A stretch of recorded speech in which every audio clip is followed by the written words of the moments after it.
ကျွန်တော်အိပ်ပျော်နေတဲ့တနာရီတိုင်းမှာကျွန်တော်ရဲ့ဓာယို sword bond တလက်မစီကျိုးသွားခဲ့တဲ့ဂိုင်းချုပ်ကအရန်ဒေါသထွက်ပြီးစီဝေးပွဲမှာစပွဲကိုရိုက်ခွဲလိုက်ကကျွန်တော်ကိုဂိုင်းကနေထုတ်ပယ်မယ်လို့ချိန်ချောက်ခဲ့တယ်ဒါပေမဲ့ကျွန်တော်နောက်မဆုတ်ခဲ့ဘူးကျွန်တော်တောင်နောက်ကဘိုးဘေးတွေရဲ့တင်းချိုင်းစီတန်းသွားပြီး3နှစ်တိုင်တိုင်အိပ်ပျော်သွားခဲ့တယ်နောက်ဆုံးမှာတော့ကျွန်တော်ကိုယ်ကဓာယိုတွေအားလုံးကွဲအပ်သွားပြီးကျွန်တော်အသုံးမကျတဲ့လူတစ်ယောက်ဖြစ်သွားခဲ့တယ်ဂိုင်းတင်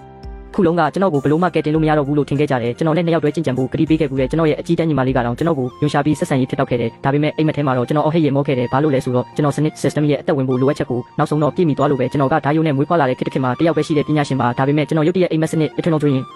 system ကိုနိုးထလာခဲ့ပြီးအဲ့ဒါကိုအသက်သွင်းဖို့အတွက်ကျွန်တော်ရဲ့ဓာယိုတွေကိုရိုက်ချိုးပြီးလူသားခန္ဓာကိုယ်ကိုပြန်လည်တိစောက်ရမှာဖြစ်တယ်ဒါကြောင့်ကျွန်တော်ဂိုင်းရဲ့ထိပ်တန်းတပေးဘဝကနေတားရဲတွေထားတဲ့ channel ကအလုပ်သမားတစ်ယောက်အထိကြာဆင်းသွားခဲ့တယ်နေ့တိုင်းလိုကျွန်တော်လက်တွေကိုပြင်းဖို့တင်ပေးတာဒါမှမဟုတ်ဝက်တွေကိုဖြောပြရေးပွဲလုပ်ခိုင်းတာမျိုးပဲလုပ်နေရတယ်တပည့်တစ်တွေကကျွန်တော်ကိုသတိပေးစရာဥပမာဖြစ်သုံးပြီးအတုံးမကျတဲ့အမိုက်လို့လှောင်ပြောင်ကြတယ်ဒါပေမဲ့သူတို့မသိတာကကြကျွန်တော်လွန်ခဲ့တဲ့10နှစ်တာအိပ်ပျော်နေရင်အိမ်မက်ထဲမှာစနစ်ကိုအသက်သွင်းနေခဲ့တာပဲကျွန်တော်အိမ်မက်ထဲမှာနက်ဖျားတွေနဲ့နက်ဆိုးတွေကိုတက်ဖြတ်ပြီးဒီနေ့ဆိုရင်ကောင်းကင်ဘုံရဲ့ခြေထောက်တွေကိုတောင်ချိုးပစ်ခဲ့ပြီးကျွန်တော်ရဲ့အမြင့်ဆုံးမြင့်မြတ်သောအမှုပညာ Supreme Diviner ဟာအိမ်မက်ထဲမှာပြီးဆုံးမှုနှီးပါဖြစ်နေပြီးကျွန်တော်နှိုးထားတော့မှာပါဒါပေမဲ့လူယူရန်လေရိုရန်ကျွန်တော်ရဲ့အတူရောင်နဲ့ဟန်ဆောင်ကောင်းတဲ့အငယ်တန်းညီမလေးကကျွန်တော်ကိုသူမရဲ့ကိုယ်ပိုင်အိတ်ကိုခိုးယူတယ်လို့လူသိရှင်ကြားဆွဆွဲခဲ့တဲ့နောက်တစ်ဆက်ကမှပဲကျွန်တော်ရဲ့တဲအိမ်တကားကိုကန်ပေါက်ပြီးအပိုင်းပိုင်းဖြစ်သွားခဲ့တဲ့တန်တောင်းခင်တယ်ဂိုင်းရဲ့ဥပဒေစိုးမိုးရေးတပည့်တွေအများကြီးပြေးဝင်လာပြီးကျွန်တော်ကိုယွန်ရှာစွာနဲ့ဆဲဆိုကြတယ်အရင်ကပညာရှင်တယောက်ကအခုလိုမျိုးညစ်ပတ်တဲ့အလုပ်ကိုလုပ်ရသလားဂိုင်းရဲ့စီးမြင့်တစ်တွေအရသူ့ရဲ့အင်္ဂါစိတ်ပိုင်းတွေကိုဖျက်တောက်ပြရမယ်ဂိုင်းမှာစီကန်းတင်းကျပ်တဲ့အမျိုးသမီးတပည့်တယောက်ကိုမရင်းကျင်ရင်ဥပဒေစိုးမိုးရေးရုံးကသူ့ကိုအပြည့်အဝကာကွယ်ပေးရမယ်အမှန်တရားကိုအတည်ပြုပြီးရင်သူကထိတ်တန့်အဆင့်အယိုးတန့်စင်စေးလုံး marrow cleansing pills တပလင်းရရှိလိမ့်မယ်သူကရော်ကြီးအဖြစ်အရေးသွေးမြင့်ဝိညာဉ်ကြောက်တုံးတရားကိုလည်းရရှိမယ်အမှုကပြင်းထန်ရင်သူကစာမှုပွဲမဖြေဘဲနဲ့တောင်တွင်းပိုင်းကိုင်းထဲကိုဝင်နိုင်ပြီးအမြင့်ဆုံးအကြီးကဲရဲ့နောက်ဆုံးတစ်ပိတ်ဖြစ်လာကအမြင့်ဆုံးရုပ်ဝက်အမှုပညာတွေကိုတင်ယူနိုင်လိမ့်မယ်လူယူရန်ရဲ့နံပါတ်1ယူသွတ်တဲ့ပရိသတ်ဖြစ်တဲ့ဝန်ကြံမှာဝန်ရှင်မှာကကျွန်တော်စီကိုယူသွတ်တဲ့ခွေးတစ်ကောင်လိုပြေးလာပြကျွန်တော်လေပင်ကိုဆွဲကင်လိုက်တယ်ဂူချုံပချောင်းမင်းလိုအမိုက်ကောင်ကအငယ်တန်းညီမလေးယူရန်ကိုနောက်ဆက်တာလားကျွန်တော်အိမ်မက်ထဲကနေနိုးလာတော့မျက်လုံးထဲမှာပင်မနှွမ်းနေမှုနဲ့ပြင်းရမှုတွေကြံနေသေးတယ်ဝန်တန်ဘာရဲ့ဒေါသတကြီးကြည့်နေတာကိုကျွန်တော်တန်းဝေလိုက်ပြီးပေါ့ပေါ့ပပလက်ဝဲရမ်းပြလိုက်တယ်အဲ့ဒီပေါ်စားတဲ့အမူအရာကဝန်တန်ဘာရဲ့ဒေါသကိုပိုးဆိုးသွားစေတယ်သူရုတ်တရက်မိုးချိုးတာ Thunder Blade ကိုဆွဲထုတ်ပြီးကျွန်တော်ခေါင်းကိုဖျက်ဖို့ကြိုးစားပေမဲ့အနေငယ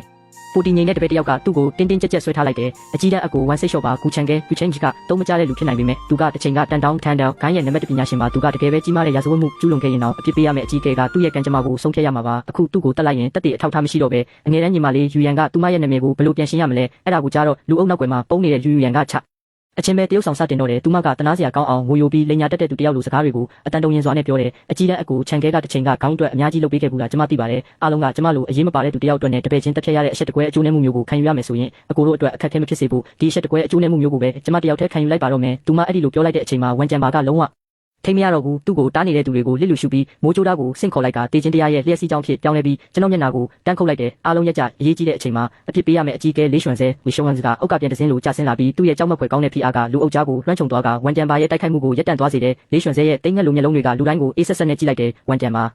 မင်းကဘလို့လုပ်ပြီးခွင့်ပြုချက်မရှိဘဲနဲ့အဖြစ်ပေးရတာလဲအင်းဂူချန်ကဲလိုတစ္ဆာဖောက်တပည့်ကလူယူရန်ကိုတကယ်ပဲအဆက်ခွဲခဲ့ရင်သူ့ရဲ့ကြောရိုးကိုချိုးပစ်ပြီးဖြည်းဖြည်းချင်းလှိဖြတ်တက်ကမြို့တကားမှာအလောင်းကိုချိတ်ဆွဲထားရမှာကငါပဲပြီးတော့လေးရွှန်စဲရဲ့အကြည့်တွေကမျက်လုံးတွေနီးရဲပြီးကိုခန္ဓာတုံရင်နေတဲ့လူယူရန်စီကြားရောက်သွားတယ်မင်းကဂူချန်ကဲမင်းကိုနှောက်ယှက်တယ်လို့ပြောတယ်အဲ့ဒါတကယ်လားလူယူရန်ရဲ့ဒူးတွေချက်ချင်းပျောက်ကွယ်သွားပြီးမြေပြင်ပေါ်ကိုပြိုလဲကျသွားတယ်နီးရဲနေတဲ့မြက်လုံးတွေနဲ့အတူသူမကတုံရင်စွာနဲ့ငိုယိုလိုက်တယ်အကြီးတန်းအကြီးကဲလေးရွှန်စဲအမှန်တရားကိုမြင်ပေးပါတနားရီလောက်ကမှကျမအကြီးတန်းအကူကူရဲ့လာစဉ်ထောက်ပံ့ကြေကိုပေးဖို့တောင်နောက်ကတင်းချိုင်းကိုတွားခဲ့တာပါဝိညာဉ်ကြောက်တုံးတွေကိုထားခဲ့ပြီးပြန်ဖို့စိတ်ကူးထားပေမဲ့အိတ်ချင်မှုတူဖြစ်နေတဲ့အကြီးတန်းအကူကရုတ်တရက်ယူသွတ်တဲ့တားရဲတကောင်လိုကျမပေါ်ကိုခုံအုပ်ပြီးရှုံထဲမှာဖိထားလိုက်တယ်ကျမအသက်လူပြီးပြေးလွှားရုံကံမှာပဲအနေငယ်လွတ်မြောက်ခဲ့တာပါကျမကိုတရားမျှတမှဥပေးပြီးဒီလူမိုက်ကိုအပြစ်ပေးပါရှင်သူမရဲ့ငိုယိုပြောပြတဲ့ဇလံကအမျိုးသားတပည့်တွေကိုဒေါသထွက်စေခဲ့တယ်ဒါပေမဲ့လေးရွှန်စဲကမျက်လုံးကိုမေးပြီးသူမကိုတေချာစိုက်ကြည့်လိုက်တယ်စကလုံးတက်ကဘာမှတက်တေမပြနိုင်ဘူးမင်းမတက်တေရှိလားဂူချန်ကဲကအခုတာမန်လူတယောက်ထက်တောင်အားနေနေပြီးသူကတကယ်ပဲကြင်ကြံချင်းဆွမ်းရှိတဲ့အမျိုးသမီးကြင်ကြံသူကိုအနိုင်ယူနိုင်ပါမလား